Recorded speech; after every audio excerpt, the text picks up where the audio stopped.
Lazare Dugombe, c'était un de mes aînés au petit séminaire d'abord. Parce que quand je suis allé au séminaire, lui, il était déjà, je pense qu'il était en cinquième. Ou en cinquième. J'avais assisté à son ordination sacerdotale à Moulin, par Monseigneur de la Mourère. Et puis, Lazare Dugombe faisait partie de ce qu'on appelait à l'époque l'élite du séminaire Saint-Jean. Donc, si tu as discuté avec Lazare, il a dû te citer quelques noms de ceux qui étaient les élèves les plus brillants du séminaire et du collège Bessieux, puisqu'on était tous à Bessieux après. Lazare, il était un homme très brillant. Il a fait des études exigeantes, des études d'histoire, d'archéologie. Il nous a un peu guidés comme un aîné sur les exigences du sacerdoce. Je me rappelle qu'on avait créé une petite association.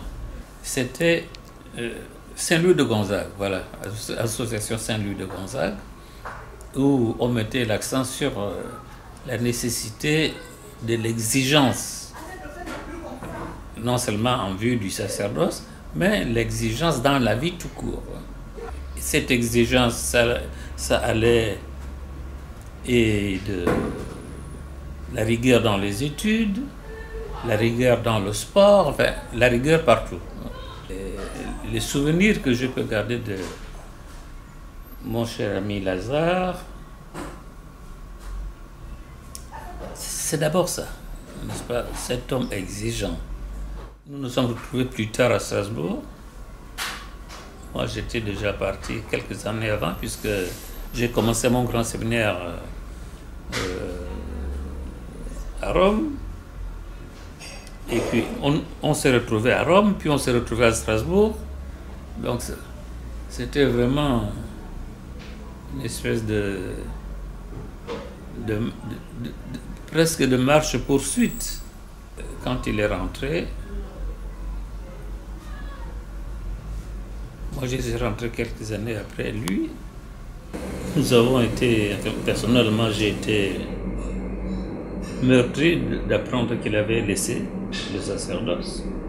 Parce que c'était une des figures, n'est-ce pas, un des symboles que tout le monde regardait, n'est-ce pas, quand on était sur la route du sacerdoce, Dugombe, c'était un monsieur. Bon, les voies du Seigneur sont les siennes. Et ce que je sais pour son départ du sacerdoce, Lazare se plaignait beaucoup pendant la maladie de sa sœur. Il avait une sœur qui était tombée malade et il a estimé que l'Église ne l'a pas beaucoup soutenu pour entourer sa sœur, pour porter un secours consistant, n'est-ce pas, pendant la maladie de sa sœur. Donc c'est peut-être même une des raisons pour lesquelles il est parti, pour essayer de s'occuper un peu mieux de sa famille, en tout cas de sa sœur. Il parlait beaucoup de sa sœur. On a l'impression que ceux qui étaient proches de M. l'abbé Dugombe, ils ont vraiment voulu faire abstraction du prêtre qu'il était. Il a quand même été un prêtre de renom, de rigueur, un prêtre qui a certainement laissé quelques empreintes dans son pays, qui a été, je sais une chose aussi qu'il avait un peu tourmenté, c'était la conscience que son groupe d'appartenance était un peu abandonné. C'est pour cela qu'il est parti un peu pour relever un peu le niveau de ce groupe-là.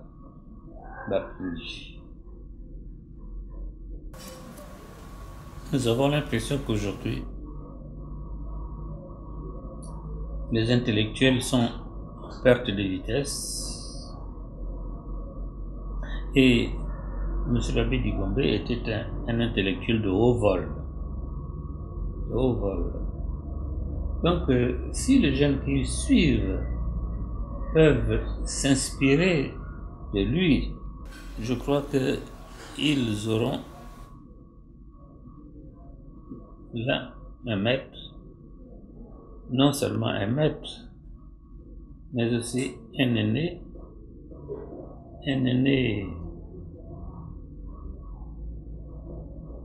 qui leur laisse le témoignage d'un homme exigeant sur le plan intellectuel, moral et spirituel. Nous qui l'avons connu jeune, nous savons que si nous avons persisté,